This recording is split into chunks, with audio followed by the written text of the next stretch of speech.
Hey, kids, do you like professional wrestling? Well, we like professional wrestling too. This week in the news, Johnny Ace turns again.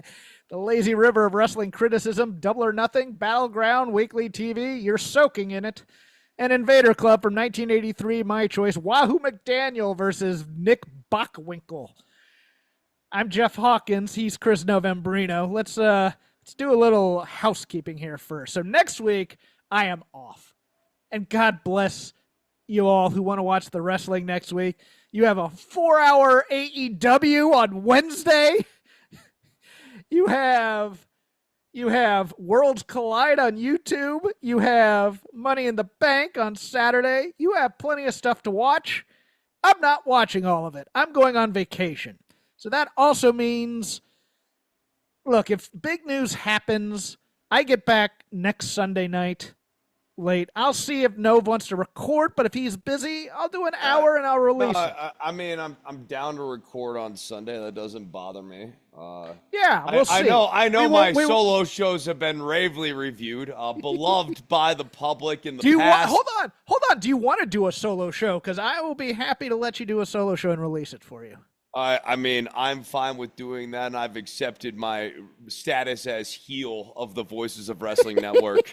So this will give me an opportunity to truly turn on the listeners. No, but Saturday is interesting because, and Sunday I'll have downtime because I'll be on a plane, so I could easily watch Money in the Bank and Worlds Collide and give ice-cold thoughts on that on Sunday because it's on Saturday this year. I mean, the reality is right now my rhythm, because I'm finishing up this album, I am spending, like, I'm here doing vocals and then I'm editing, and wrestling is a very good companion to my editing. So I'm catching everything. I am watching everything. I just didn't want to bring my editing vocals while doing I just didn't want to haul my equipment with me.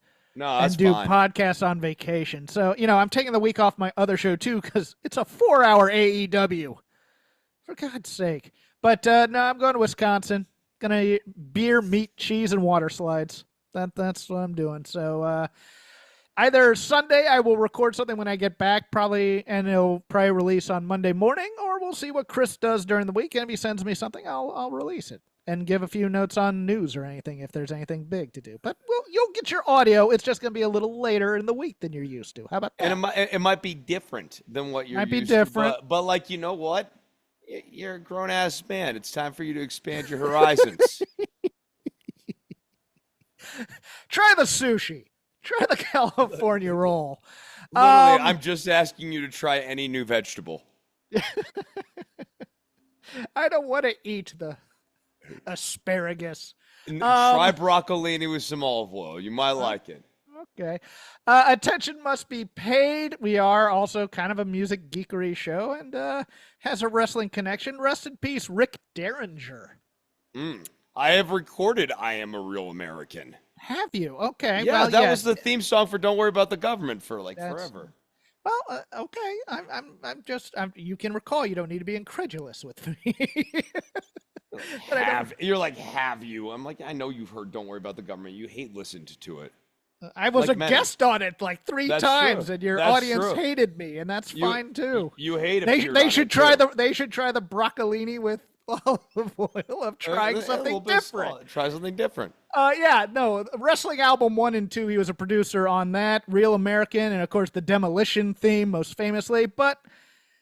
Also, it's one of those guys, you look at his resume and it's like, yeah, he's kind of a bit important to like Gen X kids, and I'll get to that in a second. But came to do the wrestling album 1 and 2 through working with Cyndi Lauper on the True Colors album, and also brought in Jim Steinman, who is Meatloaf's big producer and did a lot of orchestral stuff. But he and Steinman worked also on Total Eclipse of the Heart by Bonnie Tyler and Air Supply's Making Love Out of Nothing at All. First came to prominence as lead singer of the group The McCoys and their song Hang On Sloopy. You're aware of that song, right, Chris? Yeah. Wow.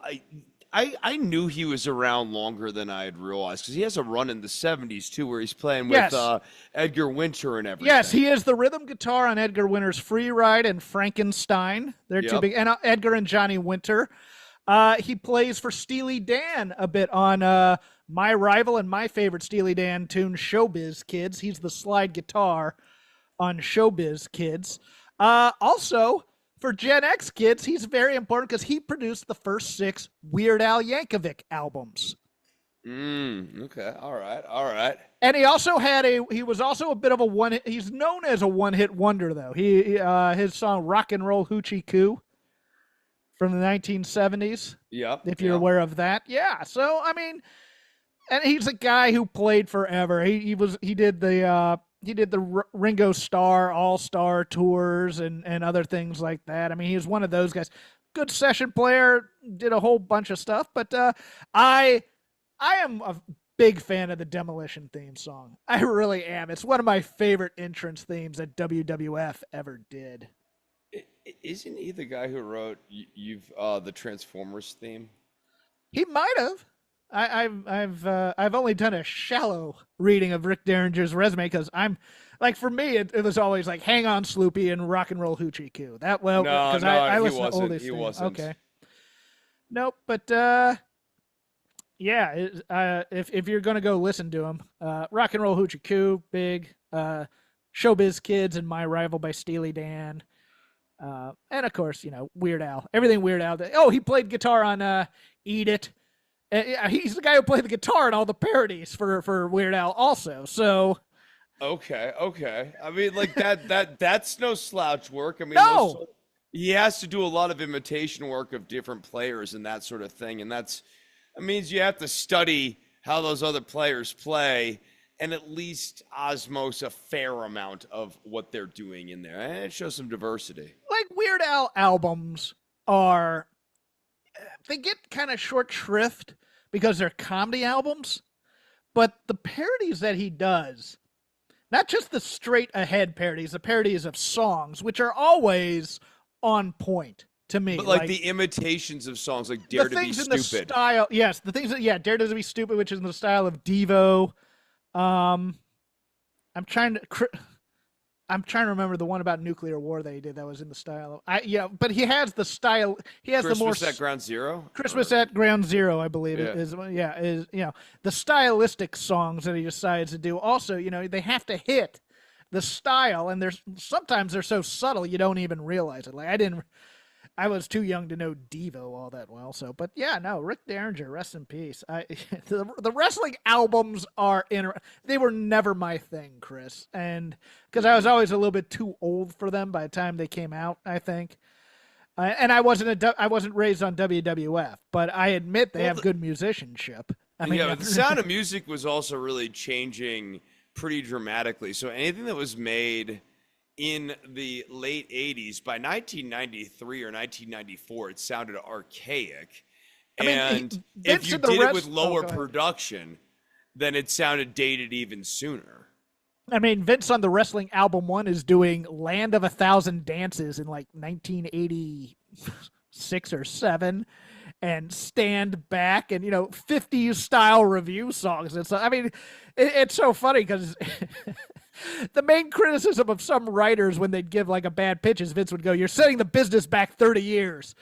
But all of Vince's pop culture tastes are 30 years in the past every time he's coming in because he's just catching up to things. Like, he loves old-time TV serials and stuff like that, and that's what he referred to in the 1980s when he was doing wrestling and stuff. So, yeah.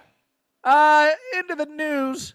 John Laurinaitis dropped as a defendant in the Janelle Grant lawsuit in exchange for cooperation. Charges dismissed with prejudice, which means they can't be refiled. Lawyers for Grant Laurinaitis released a statement after the settlement stating John Laurinaitis has agreed to cooperate and provide evidence in Janelle Grant's lawsuit against Vince McMahon and WWE. His agreement to a confidential settlement is a pivotal next step toward holding McMahon and WWE accountable and bringing justice to Ms. Grant after years of sexual abuse and trafficking. Mr. Laurinaitis looks forward to moving on with his life. We cannot provide any additional details at this time. Dave notes it should also be noted in regarding Laurinaitis testifying against McMahon that McMahon has essentially helped Laurinaitis out of a sexual harassment allegation in 2012, settling for $1.5 million. Chris, my basic legalese and experience in a law firm, combined with my pure cynicism that the answer to why do most people do most things is money, leads me to believe one of two things. Either John Laurinaitis, much like how this case started, had an agreement of some sort with the McMahons that the McMahons stopped paying, or if they go to arbitration/trial, who knows, that WWE and Vince McMahon are looking to settle. And oh, by the way, John, you're on the hook for 1/3 of this settlement. And we have deep pockets, and you have to kind of pay your fair share here a little bit. But I am under the impression that there is something to do with money involved in all this, as opposed to some sort of great thing that is eating at John Laurinaitis' soul. And I think it's a mutually beneficial thing, because Janelle Grant's team likes to leak stuff to the media. And here's Johnny Ace, who's going to have a whole heaping pile of information that, oh, if it's not confidential, might get out there. What do you think? Right. I think McMahon did Johnny Ace dirty here and hung him out to dry and thought that it didn't matter if he financially covered Johnny Ace. And when it did matter, because Johnny Ace doesn't have the financial solvency to do something like that, I think he's underestimated the potential damage that this could do to the case, because yes, now Johnny can, one, talk to the press with stuff that isn't confidential for him, but two, he might be able to help move the needle in this arbitration case. Maybe. I don't know. That's the weird thing here, is the arbitration agreement is such that, I mean, it's well, it's there. You gotta think Janelle Grant and her attorney see some sort of utility. Yes.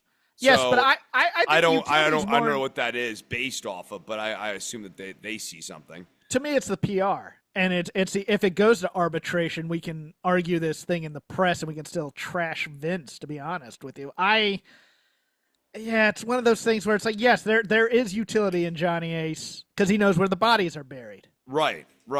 It's just, will he be able to tell you? I mean, he's going to tell you where the bodies are buried. It's just, will you be able to have that?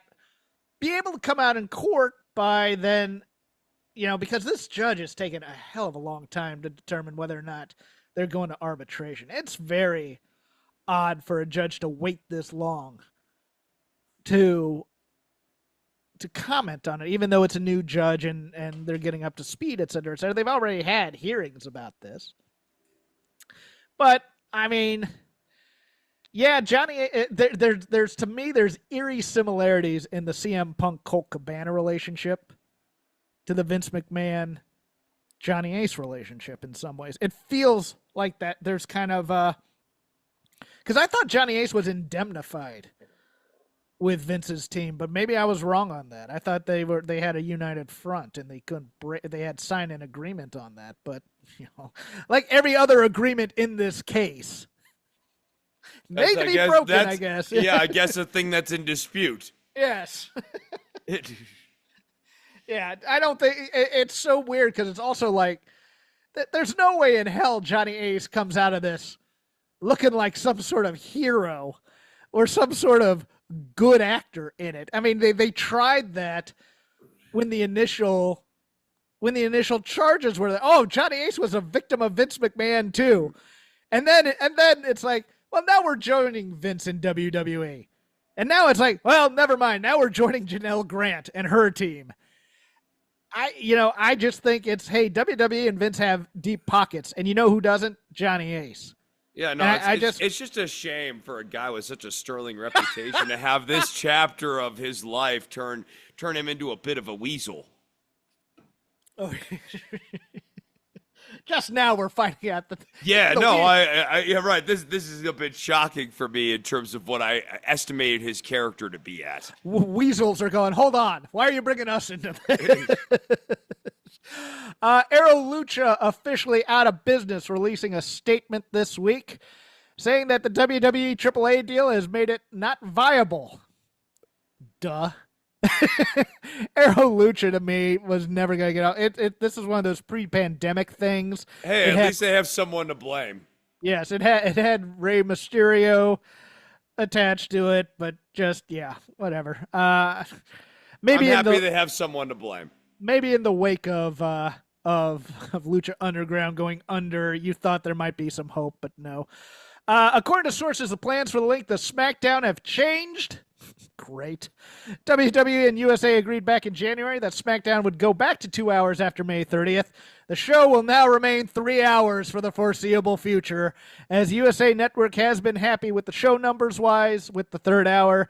Discussions on if the show will revert back to 2 hours are currently ongoing, with an idea that could happen when the overall new television season starts in late September for all networks. Yes, this is why all these NXT people are getting prepped for going up to the main roster, including Stephanie and Jordan Grace and Ricky Starks, etc., etc. But yes, if you're not getting enough wrestling in your diet, here's a little bit more. Yeah, I mean, I don't hate the third hour for SmackDown just so that it gives that roster equal time with the main roster, but bringing up more people is not the solution for filling the television time as much as it is getting some hot angles going on there, like the Bloodline, that can chew up 20 minutes, 30 minutes of the show easily. In the pettiness department, 2 stories this week. Great American Bash will be going head-to-head with AEW's All In. Also that weekend, Saturday night's main event and Evolution 2. Also, NXT running the 2300 Arena in Philadelphia on August 19th, 1 week before AEW kicks off a 7-show residency there. This is what WWE does, and this is why, for me personally, I said, hey, don't go out there, Tony Khan, Chris Jericho, Will Ospreay, and just do your thing, man. Don't do, because they're going to keep punching you long after the bullying stops or is supposed to be over. And I don't know, Chris. I don't view things in terms of good and evil. I've always realized that WWE does this because they're terrible and they put people I liked out of business. But it's like one of those things where AEW fans are just like, this is wrong and they're terrible people. Just like, were you not expecting this at any point in the relationship? Yeah, I think that Tony would do the same thing if the roles were reversed, and he would be getting cheered for doing so. And I think the argument would essentially be made of what's the downside. I thought they were running this fantastic company. I watched this intro for the Young Bucks this week, Jeff. Very provocative stuff. Talking about all the wonderful things they've done for all these wonderful wrestlers. And if they have, then what, they can handle a little competition, right? I think what's interesting to me, and you're not privy to this, but listening to Meltzer's privy me up. He's somewhat concerned, or he says, you know what might happen, because there's this weird narrative. He and Brandon Thurston, who, friend of the show, like them, but they're going over these numbers for Raw and SmackDown and NXT, and they're approximating viewership, and they're going lower, and even though business doesn't say it's going lower, and they're thinking, well, in some WWE people's minds who watch other products and cross over, this could make AEW the good guy and WWE the bad guy. And I'm just like, no, the people who have that ingrained in them love that kind of red meat and love thinking that. But I don't think it's converting any fans who watch both to saying, yes, I feel AEW is a good product because WWE is bullying them. I just can't get there. No, what percentage of the audience do we think is cognizant of the touring schedule? 20% of WWE. Of WWE. Of WWE. Like, they know if it's going to run in their town. I'd go with a good third. A third, yeah, I would say like they know what's gonna run in their town would be to me the general thing. Like, yeah, if you're a fan, you'll know when they're coming, but you're not gonna know where they are next week. And as such, what are the odds that that one third, and being very generous here, thinks about the AEW schedule and then does a cross comparative analysis of the AEW touring schedule relative to the WWE schedule. Nobody. And also, only WrestleNomics is doing that. I am not finished. And also measures morality based off of a moral matrix that is driven on it is unethical and morally vacuous, dare I say morally bankrupt, to run in the same town as another company, and again are aware of the history of WWE and the 1980s territory collapse that was provided by Vince McMahon, and are actively in a bit of a moral quandary where they don't know how they feel about these two companies. Chris, your assignment this week. That percentage, I would say, is glaringly low, Jeff. I want to see that Venn diagram this next week because it's like layers upon layers, and in the center is a man named Steve. Yes, and he subscribes to Voices of Wrestling and WrestleNomics Patreon, and every week is a bit of moral agony for Steve. Yes. I know he's out there because he's watching it, and part of his heart feels for AEW, but then he sees that stuff about the Young Bucks and they'll be dickheads, but like they're the good guys. Are they the good guys? But then the CM Punk stuff. Every week, Steve has he's wrestling 5-star matches in his heart, Jeff. I'll give a little bit of a related story because this came out from our friends in Fightful, and I think it's. Let me preface it. I think it's both brilliant marketing because it's feeding chum in the waters to the people who love this red meat sort of stuff. But there's also that cynical part of me that goes, oh, it's so precocious. Yes, I know it's marketing, and it feeds into a narrative that AEW and its fans want to believe. But here we go. As part of the Double or Nothing main event, an interesting element of the story was that Hangman Page actually pushed for Will Ospreay to win, while Will Ospreay pushed for Hangman Page to win. That's beautiful. Those that we spoke to said that Tony Khan was even non-committal throughout the process when talent would ask him who won. Well, this is so stupid. They could have done a double count out. The feeling backstage was that of quote-unquote shock, as most everyone believed Will Ospreay would end up winning the match. Oh, Chris, isn't it so precocious, like a Wes Anderson film, that this community of wrestlers are thinking about each other? And this is the good guy. They're not politicking backstage for their spot, and they are not like CM Punk, who is a malcontent. No. Hangman Page walked into that office and said, "No, sir. I don't think I should be in the main event of your biggest pay-per-view of the year. I think that should be Will Ospreay, sir." And then Will Ospreay, through the kindness of his heart, walked into that Tony Khan office and when asked, said, "No, sir. Hangman Page has been here for longer and is a far more marketable human being." I'm just no, you're burying the real headline here, which is apparently everyone's reporting that nobody is writing this shit and that we can all just go into the office and everyone just sort of, I don't want to do it. And no one cares. Tony hasn't made up his mind because he hasn't written down anything. So that's great. If you like long-term booking, you just got confirmation that we don't do that shit here at AEW because everyone's feelings, not your fans' feelings, and making sure they're engaged, but the performers' feelings are number one. This is a place where the feelings of the wrestler matter. Yes, because WWE, it's nothing but rape dungeons over there. We're the good company. I think this is brilliant marketing because this is leaked for a reason. Oh, And no, I get why they're leaking it, but they're Yes. missing what the self-report here is, which Okay. is apparently no one has a strong enough pen to be like, guys, get the F out of here. I've written down a story. You're doing the story. You don't, and the fact that the pen is not strong enough already, that Hangman Page and Ospreay know better than to step to the pen and be like, no, I want to change the story.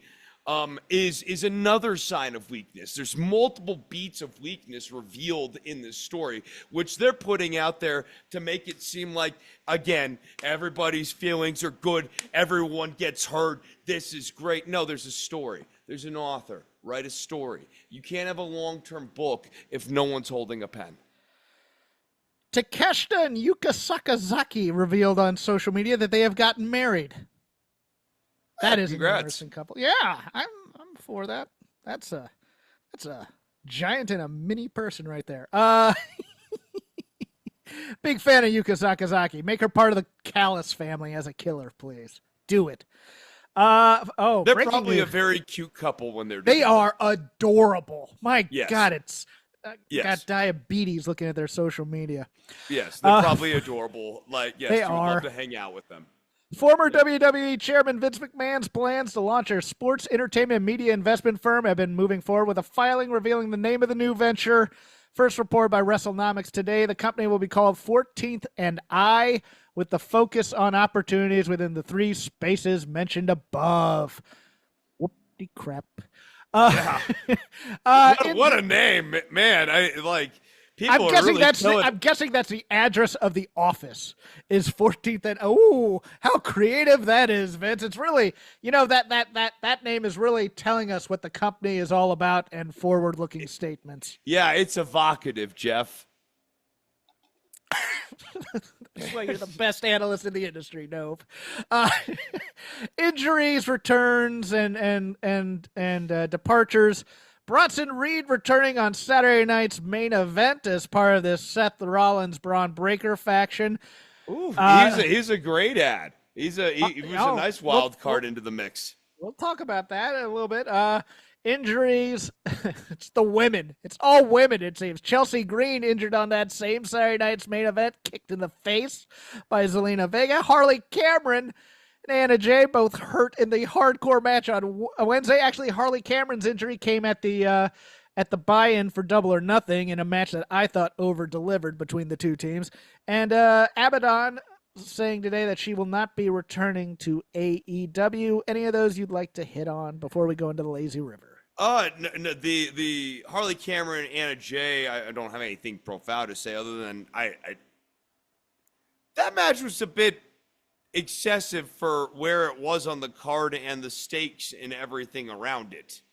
I am going to go into that for the Dynamite match, the no DQ, because my take on that is going, if you listened to Wednesday on my show, you already know, but I have a far different point of view than everybody else who has critiqued it from there. But yes, it's the Lazy River of wrestling criticism, wherever we watched whatever we had time for.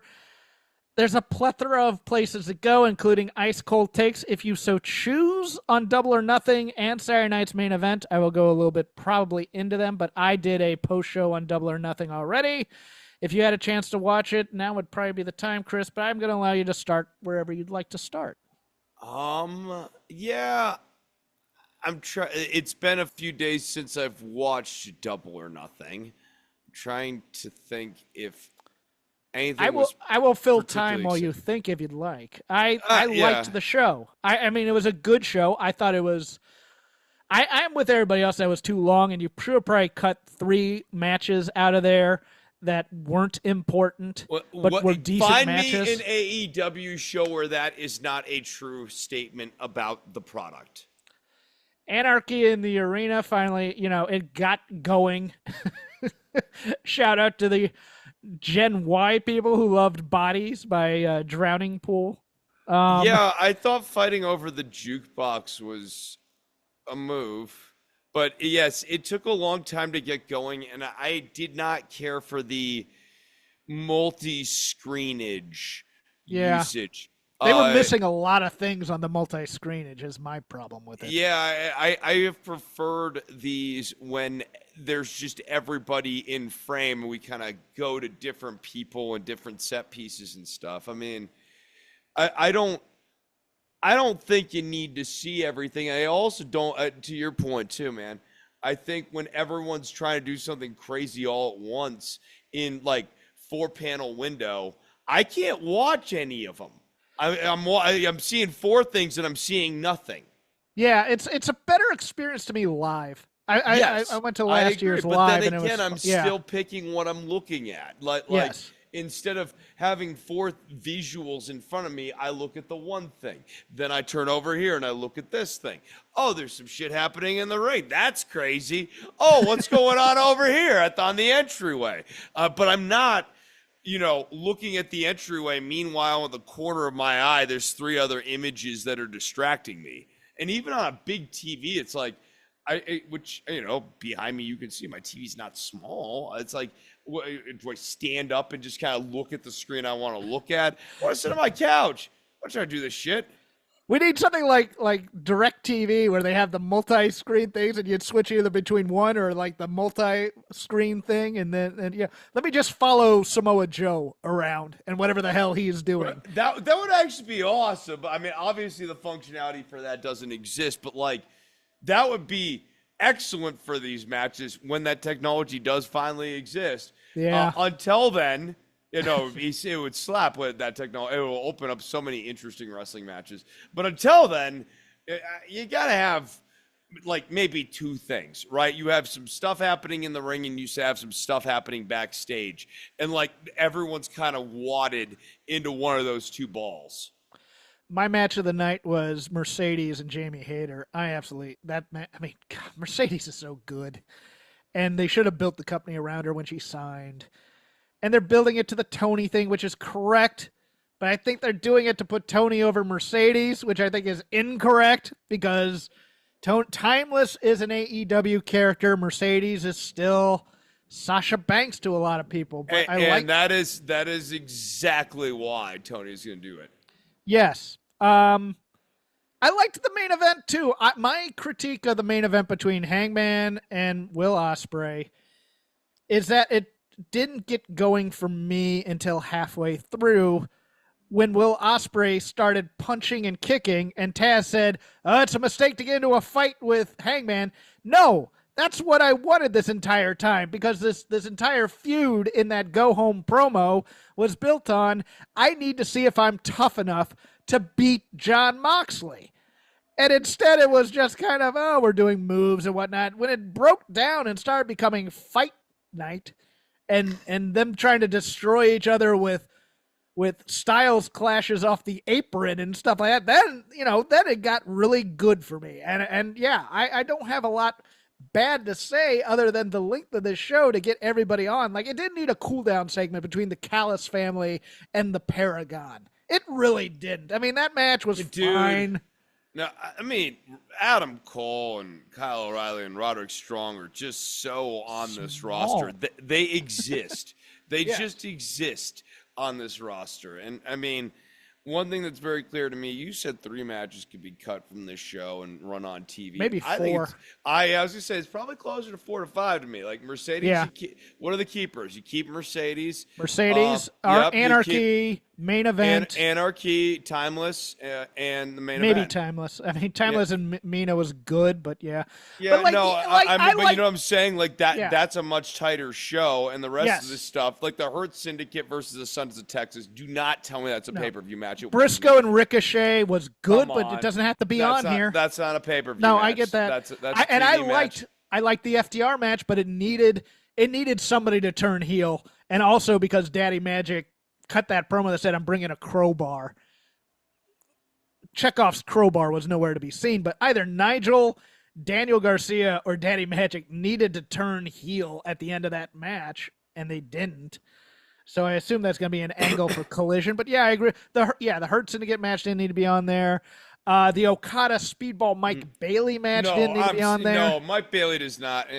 And I like Mike Bailey a lot, but I to like me, him as a talent, but like you've done no story with this man. he so had to far. win that match if he's in it, and instead he just kind of like he looked small, and Okada was lazy for half the match, and then he picked it up. Yeah. So, but I'm going to go from that into, I think maybe my pet peeve of Dynamite first, and I liked it's this opening promo, and it was the biggest roller coaster of a promo I think I've ever seen in modern wrestling in the last 5 years, because we start with Hangman, and Hangman is talking about winning is fleeting and so is losing. It's a very ennui type of thing.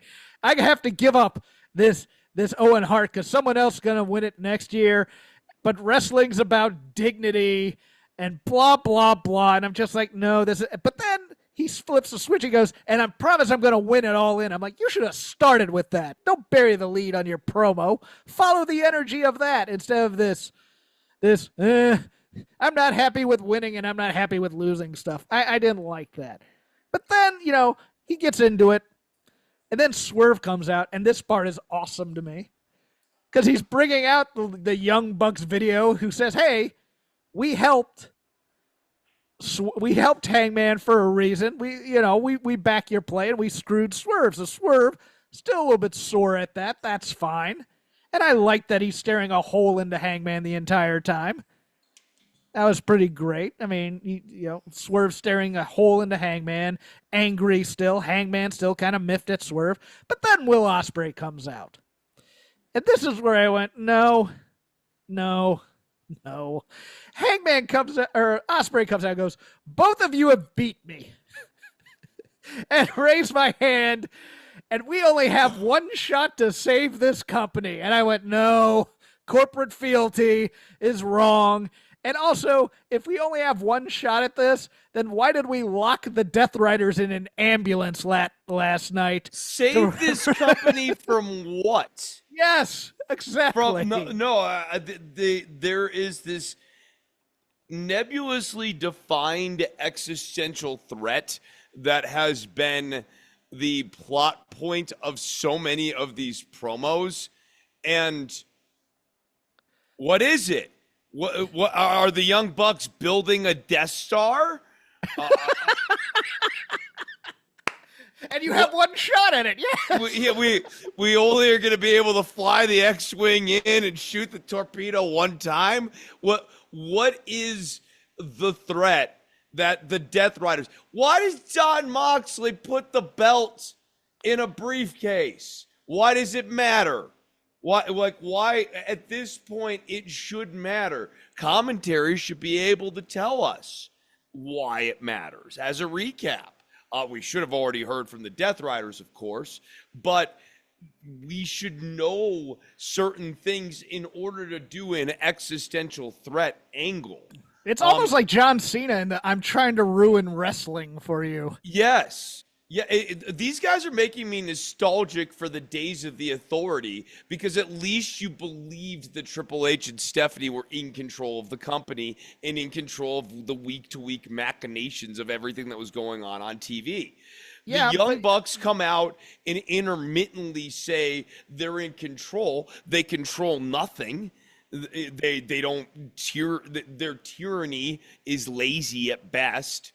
And yes, it's mostly limited to them having grandiose entrances and coming down the center instead of coming out the left or the right side. Wow, exciting shit. There's your existential threat, Jeff. Yeah, what if everyone came down the middle? You know what's funny is Seth Rollins is doing the same story, kind of. I'm the future of wrestling, and we need to save wrestling from CM Punk. And you're just like, no, you're not the future of wrestling. You're the present, and you might actually be the past, given you're pushing 40. I'm gonna buck against that a little bit, because though I think there are obvious issues with the Rollins faction or whatever so far, they also articulate who their enemies are in a clear way, and their goal is to control belts. They have a very clear stated goal here. Rollins wants the world title. And obviously Heyman wants to get belts on Braun and Bronson, and that will probably happen in relatively short order with this tag division. And like they have a goal of controlling the company by controlling the belts. The Bucks don't even do that. No. And the Death Riders don't really do that. Or when they have the belts are not used in any meaningful way for leverage. Jon Moxley comes out as a temper tantrum about like not wanting to be in Brooklyn or whatever town they're in that day. And then they have matches. Yes.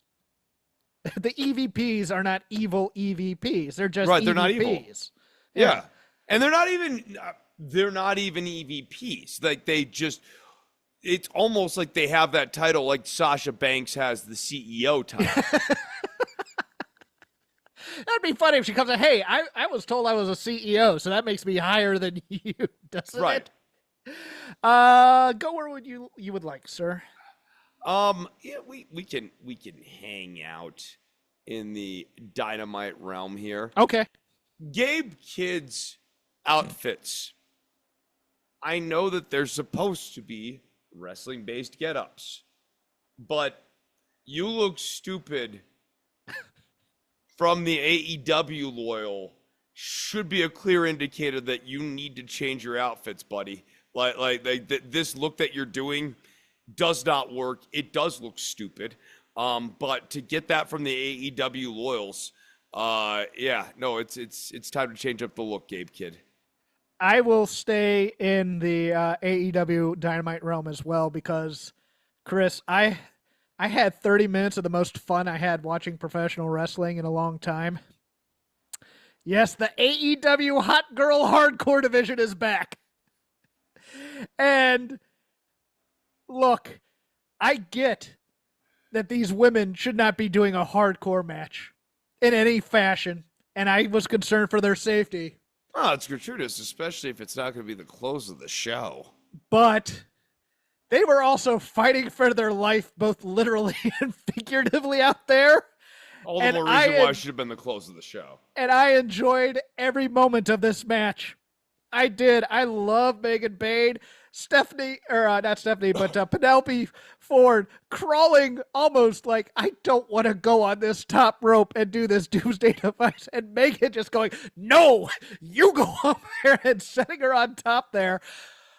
Anna and Harley just destroying themselves. Like when Anna landed face first on that chair without covering up, the number of groans I said in this match while still enjoying it are almost sickening. But yes, I loved this match and everybody else seemed to hate it. And then it was followed. Well, it was followed by unrepentant stupidity of Mercedes in the convertible holding up the title long after the car had stopped and not getting out, as if she's waiting for a cue to finally get out of the car. And then that was followed by this Ops versus the Frat House match. I love delusional mid-card heels. And I loved everything about this Jacked Jameson promo. Win or lose, we still booze. Joe, watching this ridiculousness, just waiting to kill these geeks. Oh, this is what I want pro wrestling to be. I just want to have fun. I don't want serious, technically sound matches. No, I want stupid things and bad people beating up other people and all that other stuff, man. I had a blast watching that 30 minutes before it got super serious again. Yes. Again, I thought that the hardcore match was actually good for what it was. And given, again, the amount of sacrifice that these women are putting on their bodies, just having this as a throwaway match pisses me off on some like profound level. Like it does a little bit, doesn't it? Doing that level of work and taking that level of injury of your body, if you're willing to do that work, you ought to get a showcase. It shouldn't just to please the star rating gods out there, I guess, or something. I don't know. I mean, Yeah. you're kind of right that this should have been a showcase versus just like middle of the show fodder Yeah, as a no DQ match. that irritates me. Then let's swing over to Raw though. I gotta talk about the Penta spot here. What the hell was Oh, he thinking? Jesus. What in God's name was he thinking with this spot? Like, this is such a ridiculous. The spot in question here is Yes. a double power spot where he lifts Phoenix over his head, and then, or it's Dragon Lee. He lifts Dragon Lee over his head, and then he grabs Chad Gable into a pile driver position, and then just dumps Chad Gable on his face and neck in a profoundly reckless way. The list of groans this week was huge because let me put a few in here after that. Chad Gable getting destroyed by El Vikingo with the kick to the head afterwards that just busted it open. Kyle Fletcher power bombing Adam Cole on the apron on Dynamite. And even like one of the Jacksons when they did the swanton through the table, and he just cracked his head. It looked like on the back there. Oh, and the DDT from Mercedes to Jamie Hayter, which looked much worse than it was. But you know, between all these, I'm just like, it was not a good week for a lot of people. But continue, sir. I'm sorry. Yeah, no. I mean that was really my only thought on the Penta match. I mean that was.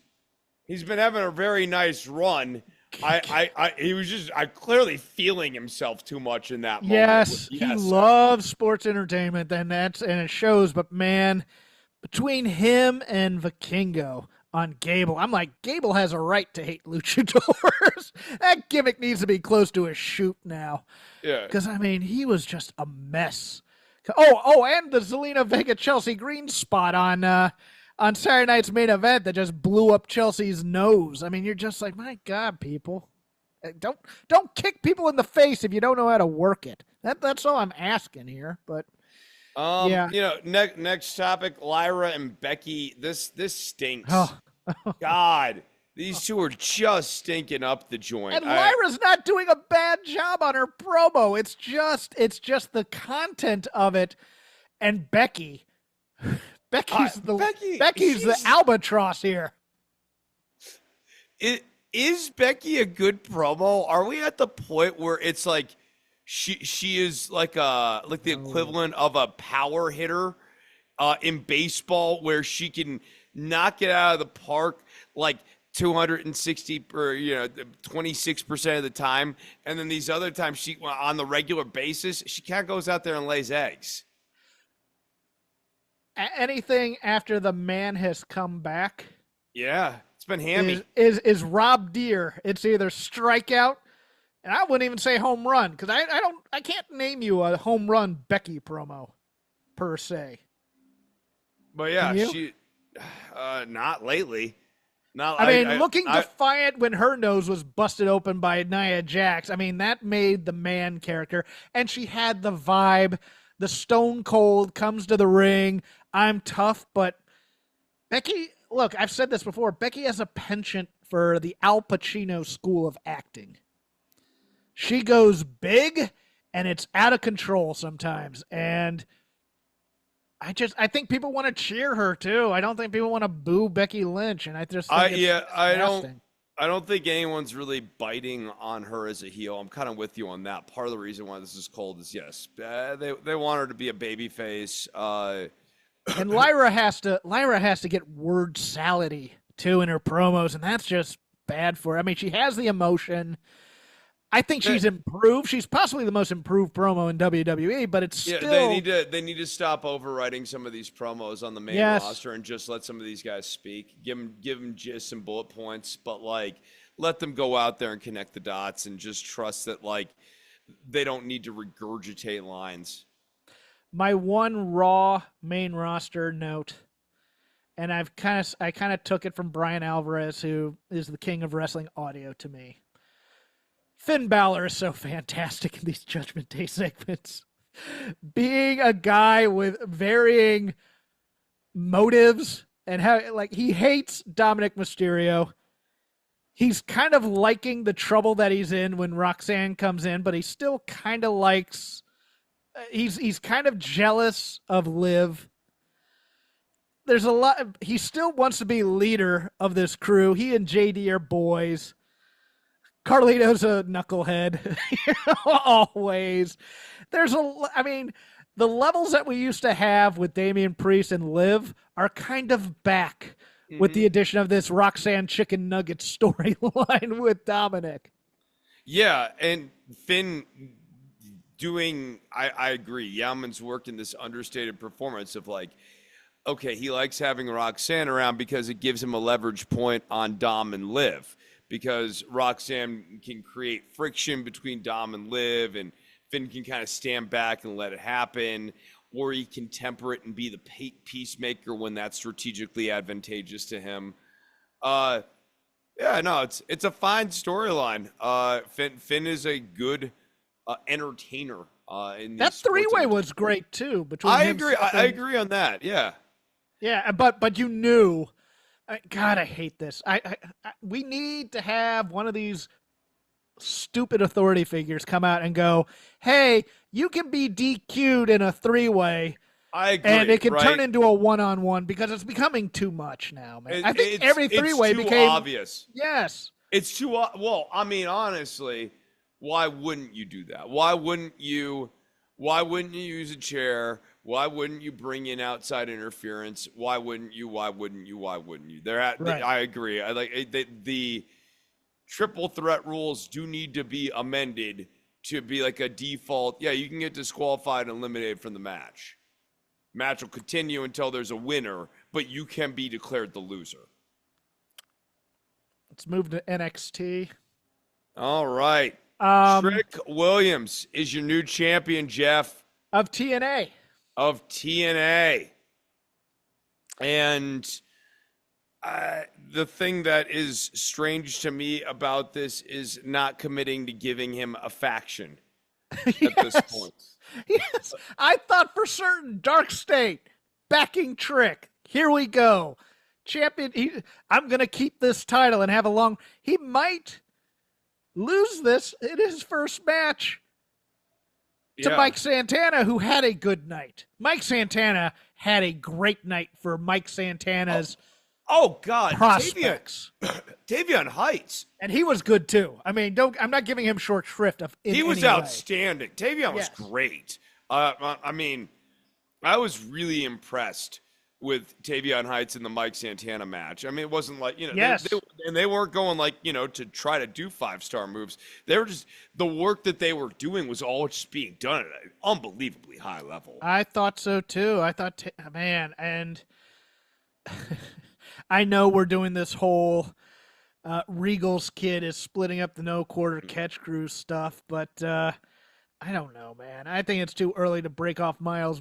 I think Miles Bourne has to have kind of a journey to get there, as opposed to I'm ready now and I'm going to leave. I like Miles Bourne too. I after watching the Tavion Heights match, I thought Miles Bourne had a nice match against Obafemi too. He's a good worker. Yes, and I think Miles and Tavion need to have a relationship there where they're like morally conflicted because they're both breaking away from Regal's kid in some way mentally, and maybe even bring in Ren Sinclair to be part of that too. Like everybody's starting to think, hey, maybe we've run our course and we can go our own ways and we're good now. And like every other faction, no, the leader needs this more than any of the sum of its parts type of thing. Yeah. They I don't know what they're going to do with no quarter catch crew because they haven't really told a particularly coherent story up to this point, and it's going to be kind of hard to retcon it to be consistent. Once we got rid of Damon Kemp and kind of reformed it and did it, they just kind of became red shirts for Charlie Dempsey. So I miss Damon Kemp. I do too.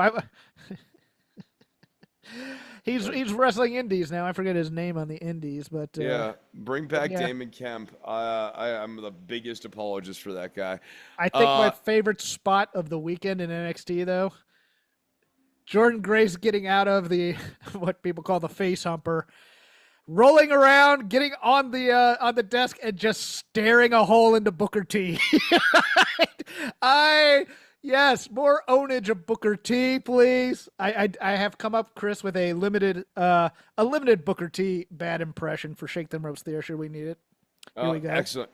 Shake Them Ropes Theater presents Booker T. To hell, man! Thank you. He is, him and Vic's dynamic is truly something else. The antagony between those two is, it's not the best commentary I've ever heard in my life, but it's some of the most entertaining at times, because it's like Vic and Corey are desperately trying to do a show with a crazy man on the third microphone. But Booker T also is the Brian Cage of commentary. He wants to get his shit in. No matter what. And if it's time for him to do his chant or him yelling at Trick Williams's intro, oh yeah, whatever, being part of the act or whatever, and it gets foiled, he needs his milk and he needs his Kent Brockman Danish before he goes on the air. He doesn't want to do it. Yeah, no, him getting pouty pants is great too. It's an interesting show. Is definitely what I'd say. Jasper Troy should not be going up against Obafemi. Dante Chen. But go ahead. Poor Dante Chen. This guy's toast on the next round of cuts. He's the gatekeeper of NXT. Oh, is he? I think so. Well, when commentary said that, I go, we never see him gatekeeper anybody. Yeah. And why would you do that to somebody? Right. Also, once you say gatekeeper, you mean they don't live in the castle. Yes. Like not king material is what I hear when you say gatekeeper. And Tatum Paxley, don't know what we're doing with her. She's got to beat Jada Parker in a story like this, in my opinion. Yeah. I like Jada, but Jada can actually handle a loss to Tatum Paxley, especially if it's kind of a fluky one. Backslide, schoolboy, that sort of thing. If we're going to feel sorry for Tatum Paxley and this thing of which we cannot speak, the firing of her friends. Okay, but then that's my other question. I feel like maybe Gigi's coming back. No. Then I don't think so. I mean, they zoomed in on that red-haired doll. I feel like... Did they? Well, maybe. Yeah, they did. I think it's going to become one of those things where she turns somebody into a redhead, like Thea Hale or something like that. I don't know. You might be right. I haven't heard anything. Let's get to the main event. Finally getting her props in what I thought was a shocking win, and you need these sometimes. And they kept the secret there. JC Jane, your new NXT Women's title. She's one of that kind of Bailey posse down there of women who really kind of stuck to Bailey in training and things like that and really admire her. And look, we've talked about her for years now as when she got into that toxic attraction gimmick and she was kind of a little fish out of water with the character-y stuff. She was a good wrestler, but then she started to nail the character stuff, and the work improved on her. You know what? I'm happy to see what she does, but I think she doesn't need the faction. I think I would rather. That's what I'm saying too. Yeah. I think they have to send Fallon up this time. But if they're just gonna do the Fallon now wants JC Jane's title, no thanks. That's no buys for me. No, if they're going to do that, I actually want them to do that story early and burn the faction. Just go right to it. Have JC beat Fallon, and that's the end of Toxic Attraction. That question's out of the picture. Now we have JC on her. We'll repackage Jasmine as something else because she's a third wheel in this faction, quite frankly. Yeah, and whatever they're trying to do with her looks-wise right now isn't working either. It's incoherent. I don't know what she's supposed to be. Yeah, kind of odd. Right, like she's just she's kind of just like a glamour girl, but like not like a Tiffany Stratton style thing. It's like if you actually had to come up with an adjective to describe Jasmine Nix's look, it's tough. Yeah. And, they've kind of lost the thread on a couple of these people because, like, just going back to Battleground, Kalani Jordan. Kind of acting like a babyface in that whole match against Sol Ruka. Although I liked the match. That was a fun little match by those two. I think, Sol Ruka, if she does that springboard from the ring to the outside and she's already torn her ACL once and she's not wearing a brace, I get scared of moves like that for people. I know that they want, I need to show you that I'm tougher than I was before, but man, I'm a guy who blew out his knee. I get nervous about those things. On NXT this week, I liked Paige versus Saints. Yeah, I thought that was a nice match. A good story. Good story. And it kept going. It had levels to it, in terms of we're still fighting on the outside. We're we're trying to get this match in the ring. And then once we get the match in the ring, Ethan Page pulls the trigger. I did not like the setup for the 4-way and when Worlds Collide. No, that was so Edwards. Oh my God. Hey, Ray Phoenix is in NXT. Ray. Yeah. Great. Awesome. Can't. Javon Evans is so goofy. They have no character for this guy. Yeah, put him in the was it Jack? Yeah, then they give the kid from Evolve or WWID like a 1-on-1 match after the 4-way. I'm just like, all right, why not put him in this match with all the other flippy guys? But, well, yeah, and way to give away the outcome of this match too. A little bit. Pretty much. Anything else you want to hit on? On NXT or anything if you forgot something. No. Oh yeah, we did the big title switch. I guess let me see if there's anything on SmackDown here that was worth noting. Still not. Solo Sikoa, JC Mateo, and Jacob Fatu just do not have the chemistry. And that's mostly Solo. Yeah. Solo's character's kind of hammy at this point. Well, he doesn't have any stroke within the character because he's lost everything. He's never, it's like one of those bad guy or like one of those like, I don't know how to put it, like a gang member who still wants to be part of the gang, but nobody really respects him in the gang anymore type of a thing. Yeah. And so he's trying to like if Tongaloa and Tama Tonga came back, maybe they could give him some heft, but he has no, like his character was tough silent guy with Roman Reigns. And then they break him off, and yeah, he's a good promo, but they never gave him any wins to be the leader of the new bloodline. He lost every single match. When and he was never really holding gold either. They were just giving him the Ulafala and kind of using that as a proxy for gold. And I like Jeff Cobb. Is he out of place in this stable? I don't know that he's in place. Yeah, that's the whole thing to me because it's like him. And, I'd much rather see him and Jacob Fatu for a while be a tag team and enter into that tag division in SmackDown and see what they could do for a while. Even though Jacob Fatu is on the fast track to being a solo star, as well he should be because he's awesome and he knows how to work that crowd. So I actually look Jacob Fatu and Jason Mateo building up to like a Saturday night's main event match against Paul Heyman's guys Braun and Bronson. As sort of a settling the score at the bloodline because Paul Heyman hates Solo Sikoa because of all the ways Solo Sikoa tortured him would actually be a really good match in a really good way to ultimately blow up Solo's faction too. And to get Jacob Fatu to be a babyface finally. That's what I mean. Yeah. You turn Jacob, like that would be a really good sort of Saturday night's main event storyline. Yeah, because you don't want to do it like on a pay-per-view because he'll have dueling heel chants and stuff like that. So you put it on. Although, no, they won't because they'd be cheering for Jacob Fatu the entire time, and they'd be going, "We want Jacob." Clap, clap, clap, clap, clap. Yeah, right. And JC could just kind of rally behind Jacob, and that would be enough to keep the babyface heel dynamic very easy. He'd be getting booed the entire time he's in the ring. That'd be kind of funny and fun. Like it starts to affect him. Like, stop booing me. I want to be likable type of a thing. Yeah, and Solo doesn't like it either. and then ultimately they're mad. Yeah, I see. Like there's a number of different ways the crowd reaction could go to. You can plan for that accordingly and still have a lovely outcome. Shall we do Vader Club? Let's do it.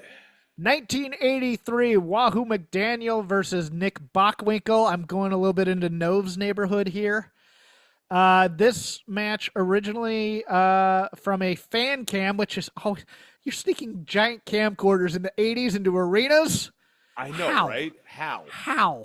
But it was preserved on like a 4-disc golden wrestling thing for AWA or something as well. But this is, just so that for posterity's sake, for the AWA title. I was on a Wahoo McDaniel Tully Blanchard kick for a while, and there wasn't anything that really fit. They were good matches, but not, great. And then I ran into this one, and I ran into the promo segment with Paul Bosch talking about the match, and they had clips from Bockwinkel and Okerlund and then Wahoo McDaniel, and I got into it. Just Nick Bockwinkel calling Wahoo McDaniel obese. It's just, and I had to temper it with watching a shoot interview by Nick Bockwinkel on how much he loved Wahoo McDaniel and how he brought him into the Hawaii territory to work after he'd kind of been working Florida and stuff. Like, he tells this anecdote of Wahoo, like on like his first night, going, "Man, if I don't get laid around here, I'm out of here." They almost came to blows in a median in Hawaii highway, and Nick's like, "Hey, you got to do your part in this. They're just not going to come to your thing."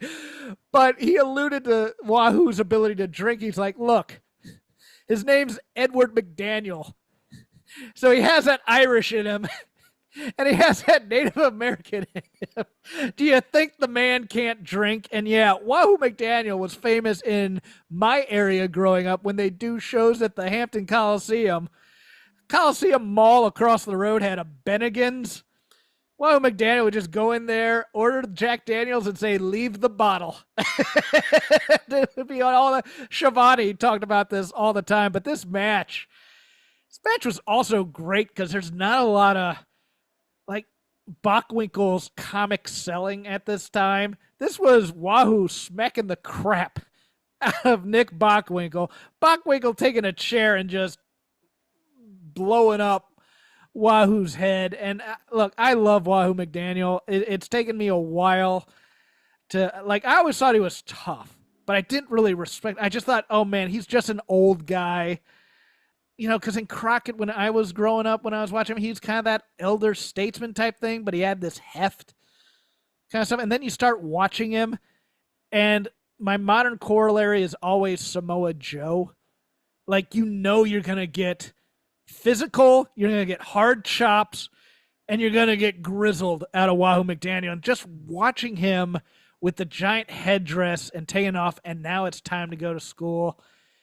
And I'm starting to respect Bockwinkel a hell of a lot more than I did when I was a kid. Like, I've always had respect for him, don't get me wrong. But it's like when you're 15 and you're watching Nick Bockwinkel matches, it doesn't really hit as hard as when you're watching Nick Bockwinkel in your 30s and 40s and really respecting how he worked and how he made other guys look brilliant and stuff like that. Yeah, this match, it's only about 20 minutes. Seek it out on YouTube. I loved it.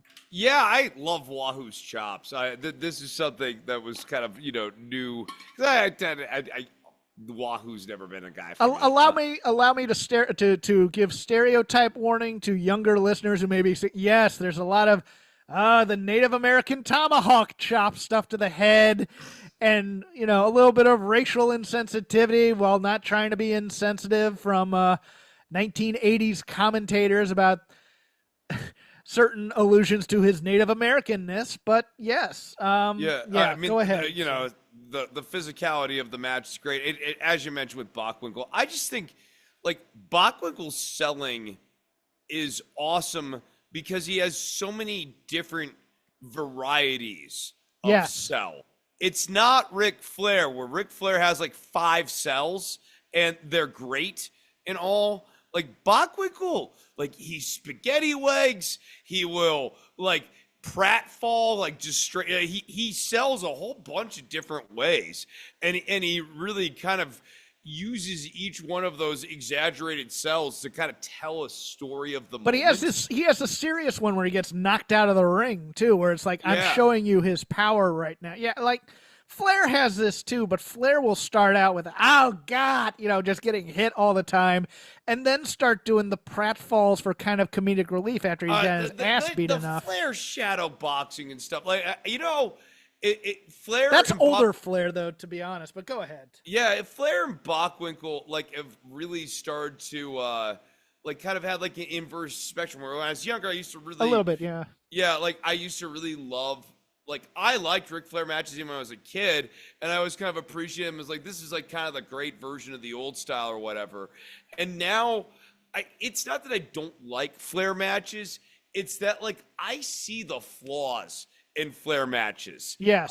In a way that my friend Dave Meltzer does not. I see gaps in the guy's style of work, gaps in the way the guy sells, and certain other things, right? And a lot of what has illustrated those gaps for me has been watching Bockwinkel matches, because they work not similar but comparable-ish styles, and you can really see Bockwinkel's depth of selling techniques to selling and match pacing and cadencing, and also the way that Bockwinkel highlights and showcases, as you were mentioning, the adversary's skill, whether it's their power or their punches really hurt, and Bockwinkel even really gets that across. You can't just sleep on the strikes or whatever. I really appreciate Nick Bockwinkel. I'll tell you about the selling, because I like that point, because as I said before we went off the air, I had watched part of a Dusty and Wahoo versus Flair and Tully match where it's like bull rope and, for lack of a better term, Native American strap, called a different name by that. But Bockwinkel and Tully, strap match, brother. Well, Bockwinkel and Tully's selling are very similar. They will do the rubber leg stuff, and even Arn will get into the rubber leg stuff, but it's only for short-term comedic effect. They're bloody, and they're in over their heads as bullies. That's the kind of selling that they're doing, with Bockwinkel. Bockwinkel is this grandiose technical master type thing, and he'll do the drunken master leg thing, kind of like Moxley, but not as obnoxious as Moxley. But it's to serve the point that he's in over his head. Flair, he'll take this beating, and then he'll just start the ghost walk and do the Johnny Valentine flop, and it kind of kills momentum, because it's like the laugh line in a highly dramatic scene of some sort, and you're sort of taken out of it a bit. And it's even worse when he goes back in that latter stage evolution WWE. Oh, dude, it's all slapstick selling. When he's doing the funny, put him up, Bert Lahr, Wizard of Oz, Cowardly Lion type thing. Yeah, it's noticeable. That's a great point. Is it Flair's penchant for the slapstick sell pulls the camera from his opponent and brings it back onto him? What we're actually supposed to be getting across in this cell is the efficacy of the move, and we should be ruminating on whatever move was done.